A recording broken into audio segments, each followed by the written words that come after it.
Baik, kita lanjut ke soal berikutnya. Sebanyak 10 mili larutan metilamina, harga Kp-nya 4 kali 10 pangkat min 4, dan konsentrasinya 0,1 molar, dititrasi dengan larutan HBr. Setelah penambahan 7,5 mili larutan HBr, pH larutan diukur. Kemudian, ke dalam campuran tersebut ditambahkan HI yang konsentrasinya 0,05 molar sebanyak 1 mili. Titik ekivalen tercapai ketika HBr yang digunakan sebanyak 10 mili.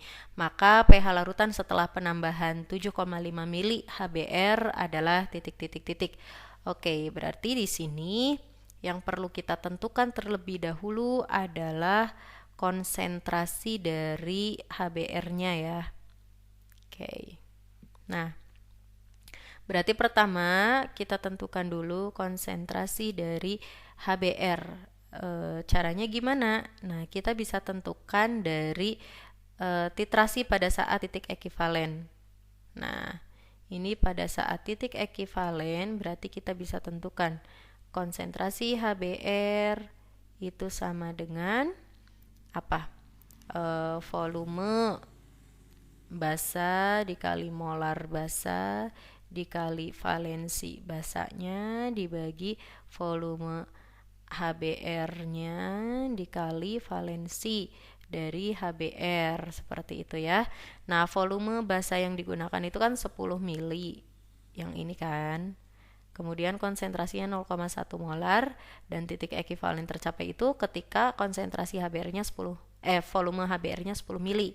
Berarti di sini kita kalikan konsentrasi basa metilaminanya 0,1 molar. Karena metilamin di sini punya harga Kb, berarti dia basa lemah. Kalau basa lemah berarti valensinya 1 dibagi volume dari HBr-nya pada saat titik ekivalen itu 10 mili. Nah, valensi HBr berarti kan H plusnya 1 ya. Gitu. Jadi di sini ada yang boleh kita coret 10 mili, 10 mili ya. Ini habis, maka molaritas HBr-nya adalah berapa? 0,1 molar.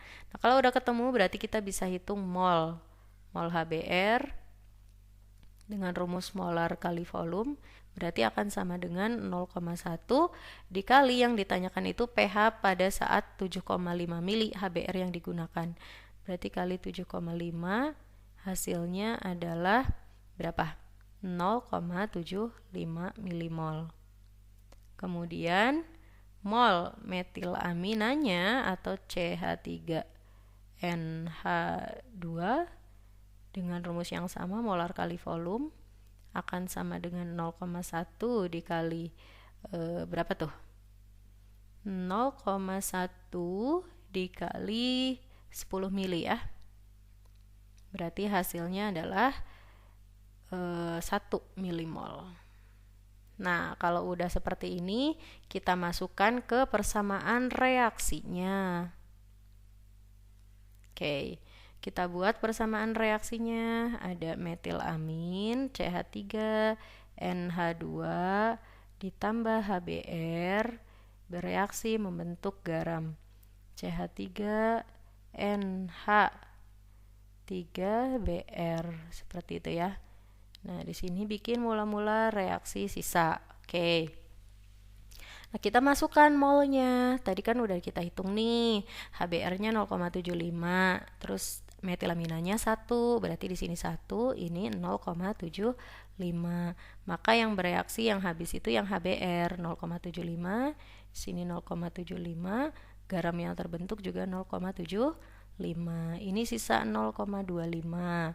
Yang ini habis, garam yang terbentuk 0,75. Karena di akhir reaksi tersisa basa lemah dan garam yang terbentuk, maka di sini terbentuk penyangga basa seperti itu. Sehingga terbentuk yang namanya penyangga basa. Nah, maka karena dia penyangga basa, konsentrasi yang kita cari berarti OH-. Rumusnya Kb dikali mol basa lemahnya berarti CH3NH2 atau metilamin dibagi mol asam konjugatnya CH3NH 3 plus ya. Oke, kita masukkan Kb-nya diketahui 4 kali 10 pangkat min 4. Mol yang tersisa basanya itu 0,25. Kemudian garam yang terbentuk 0,75 ya.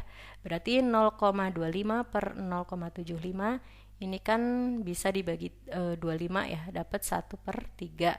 Nah, berarti kita dapat di sini konsentrasi OH minnya adalah 4 per 3 kali 10 pangkat min 4 molar.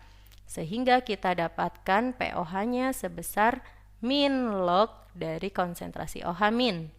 Nah, kita masukkan OH minnya. Min log dari 4 per 3 kali 10 pangkat min 4. Berarti 4 dikurangi log 4 per 3. Nah, maka pH yang terbentuk akan sama dengan 14 kurangi pOH. Karena basa kan. Berarti 14 dikurangi 4 min log 4 per 3. Hasilnya berapa?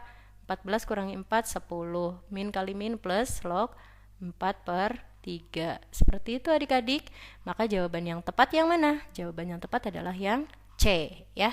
Jadi perhatikan data-data yang diketahui, kemudian kemana dulu harus kita kerjakan, baru itu silahkan kalian hitung pH-nya sesuai dengan jenis larutan yang terbentuk, apakah penyangga atau hidrolisis ya. Oke, tetap semangat untuk berlatih, kita lanjut ke soal berikutnya.